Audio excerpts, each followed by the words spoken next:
Welcome to Anime August. I'm going to be reviewing anime for the entire month of August, all month. And by all month, I mean I'm making 5 videos and still doing normal shit, even though it's not really normal shit. It's just trailers for something I'm starting in September. What the fuck ever. They're 20-minute trailers anyway. You'll get over it. Now, I'm starting this off right. Speaking of normal shit, by the way. I'm starting this off with something called Coffee Samurai. Or, as it's officially translated as, My Coffee Samurai, a vending machine boyfriend. Yeah, not a hentai, believe it or not. So instead of me explaining what this is myself like I would normally do, I'm going to let it try to explain itself because it's much more hilarious that way. So, Coffee Samurai, fucking explain yourself. So the beginning explains that this dude is a really good samurai or some shit. Who wields a sword that's actually Chinese while everyone's speaking Korean in Sengoku era Japan. This whole thing's fucked right from the get-go. Of course, he's apparently not good enough to not get his ass assassinated by an unarmed man. So, he's probably so shit that he actually needs the iron body that he wishes for upon his death. Which is why he gets reincarnated as a vending machine. You think I'm fucking kidding about that shit? So now that he's a vending machine in a nameless city, which is Seoul, Korea if you read the plot summary, but nothing in the OVA ever actually indicates that.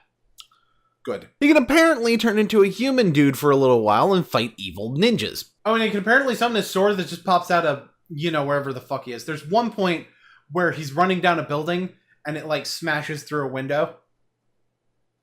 Cool. By the way, the sound design is dog shit. Every single sound effect is played at max fucking volume, and the grunts during combat clip so much. Seriously, my audio quality right now is probably better, and I'm using a broken fucking mic. Anyway, after that, we get introduced to Hiemi, who I will not be calling Hiemi for the rest of this review for a couple of reasons. One, I'm pretty sure I'm butchering that name. And two, her name doesn't get used during the vast majority of the special. In fact, it gets used twice during the entire thing. I'll get to that later. And much like everyone else's name in this, her name is completely inconsequential. So from here on out, I will just be referring to her as Girl. So Girl is apparently depressed or something. I don't know. She has an analogy for it that made me want to bash my head in with a brick. 내가 꼭 번개치는 날에 피뢰침 같다는 생각이 들었다. 나는 피뢰침과 같이 쉽게 상처받는다. Lightning rods do not feel pain. Unlike your future boyfriend, they aren't sentient objects that happen to be able to conduct electricity because they're made of metal. I mean, the analogy starts bad, but then it just gets... 피뢰침은 번개를 맞고도 아래로 흘려보내지만 나는 아픈 느낌을 땅으로 흘려보낼 수 있을까? It's just trying way too hard to be poetic, okay? And it's not working. Enough about that shit. Jin's high with a kitty in his hand. Which is really kind of just a transition into the explanation that he can't hold the human form for very long. I mean, it would make it pointless him being a vending machine if he could just stay in human form all the time. So, fuck it. Right, so Girl is drunk and she runs into Jin on an alley on the way home. Which means the technophilia can begin, hang me. She decides to take the vending machine home. Because, that's what sane people do. They find random appliances, random large appliances in the middle of the road, in the middle of the night, and they cart them home. Yeah, perfectly normal to sleep with a vending machine. I'm not joking about this shit. She legit lays in bed with a vending machine. And then this happens. I'm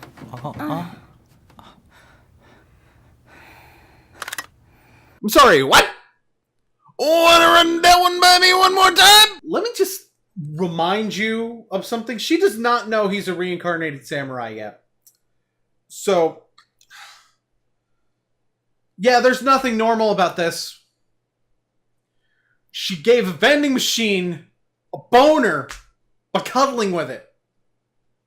I thought I said this wasn't a hentai! Let's move on before I have an aneurysm. Girl sets up Jin in front of the store she works at? Place she lives? I don't fucking know. Which is actually its own plot hole, because doesn't she work there only part-time? Did she, get permission from her boss to put this vending machine out there? who's collecting the money from the vending machine at this point? Is he just keeping the money? Why did they just already have the supplies to stock the vending machine? Was it like their vending machine to begin with and they didn't realize it was missing until they showed up for work and it's like, oh shit, our vending machine's missing, and she's like, oh, I found that in the middle of the road. They're not questioning like, why the fuck was it in the middle of the road instead of in the place where it originally was?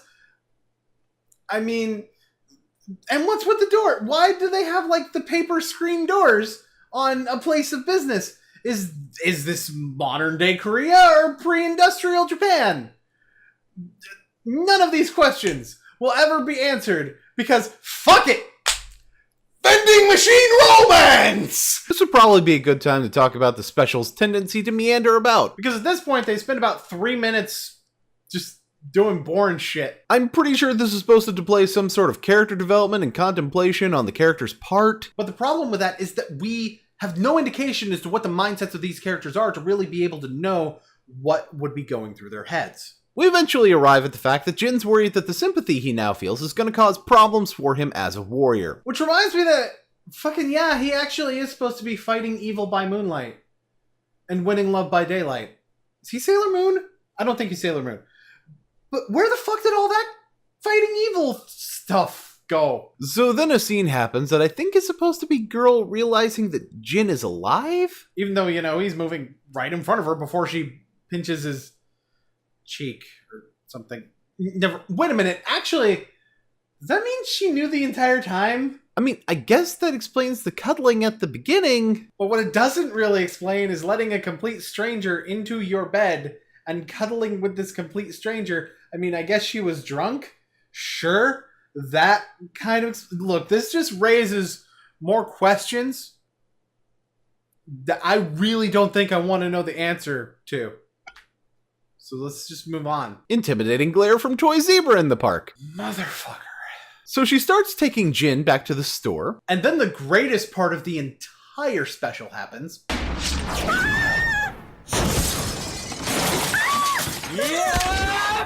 Yeah, that's almost cool enough to make up for all the asinine bullshit. Almost. Turns out it was one of the assassin type dudes from earlier. And on top of the terrible audio mixing make its triumphant return. A well-placed slash to the clothes reveals the enemy to be the zebra. Yeah, okay, sure. We have a fight scene between a vending machine and a zebra. Okay, I'm cool with this. So now we have an actual... It's over. Go, come on! Anyway, apparently he can still make coffee in human form when he's with Girl. Which never comes up again, and this is completely useless, and it probably has emotional weight. Maybe? I can't see it, unless the coffee is supposed to be his jizz, but if that were the case, this actually is a hentai, and I would rather not. 꽃을 넣어두면 자판기가 좋아할까?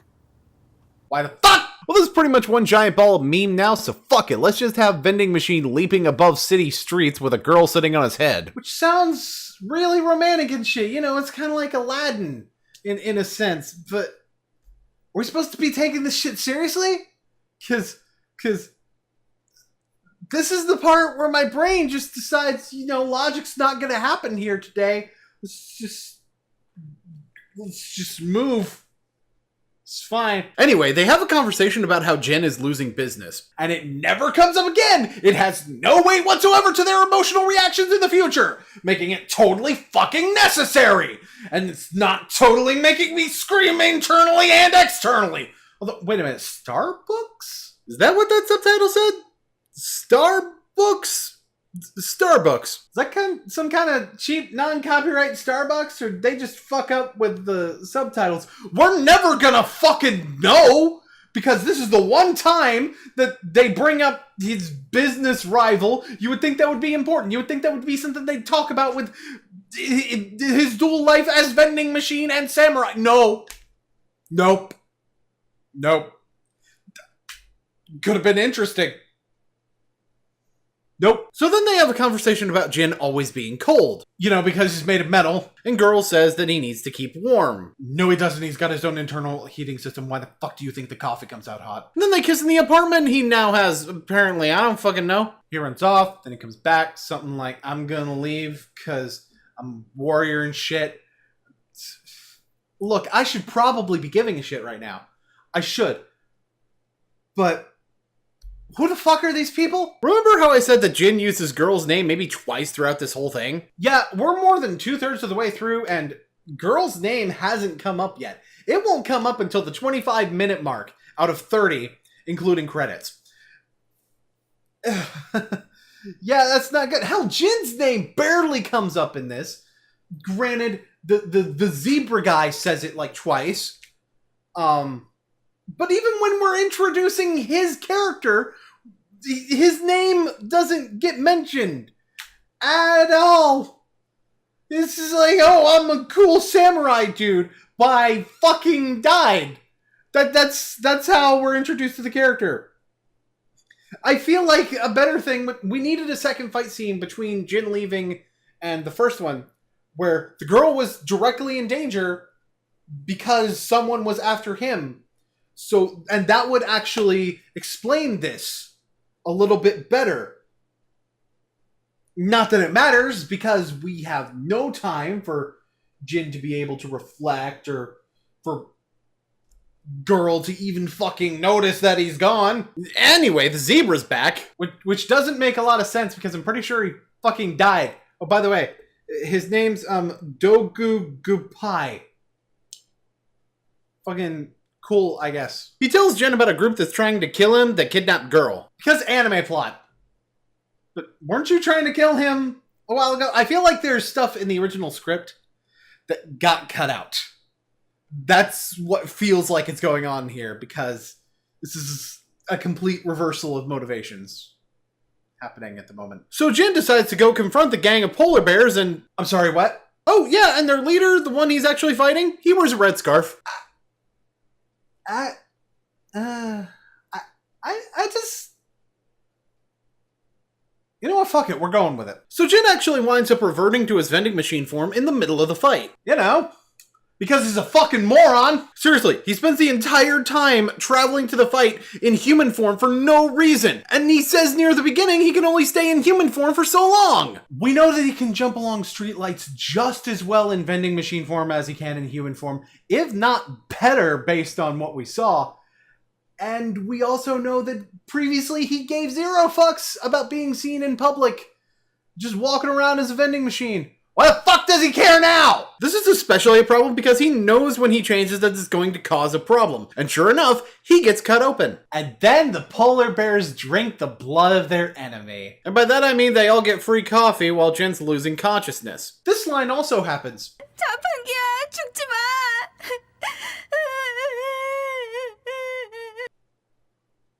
Right, so I'm dead. Normally I'd go into less detail on the ending, but let me just give you a rundown of the last few shots of this. He says he's not sure about when he's gonna have to fight again. Girl tries to tell him not to worry about it, and then this shot right here is the exact last shot before the credits. 맛있다. Yeah, this thing was a train wreck, beyond a shadow of a doubt. But here's the thing. Despite how fucking weird the concept is, I can't blame the concept whatsoever. Look, the idea of having a samurai operating under extreme limitations, or any kind of powerful warrior really, operating under extreme limitations, while also finding love and humanity, that's interesting. That's legitimately interesting. I've seen some anime that do that, perhaps in a less over-the-top fashion, but I've seen some anime that actually do that, and it's very interesting to watch. And that's a good concept to work with. Even the whole concept of, samurai reincarnated as inanimate objects, that seems, as weird as it is, that sounds interesting, but here's part of the problem. I wouldn't be watching that to take it seriously. And this really feels like it's trying to take itself very, very seriously, in spite of all the silliness, which, to be fair, if they were sort of having it like, this is kind of sort of normal, and that's the joke, sure, I'm willing to go with that, but I kind of feel like it's not a joke, that really isn't the joke, you know, because it's just a gut feeling that that's not the case. A lot of the story was also told in a very confusing way, and again, not much was explained properly, so we didn't really get a chance to know the characters. So those scenes where we're supposed to be, you know, thinking about what the character's thinking about, we really can't, because we have no idea what the character could be thinking about. We have no insight into their mindset because we don't know who these people are. I would call this one an abject failure. I would definitely call this an abject failure, but that doesn't mean something good wouldn't be able to come out of it.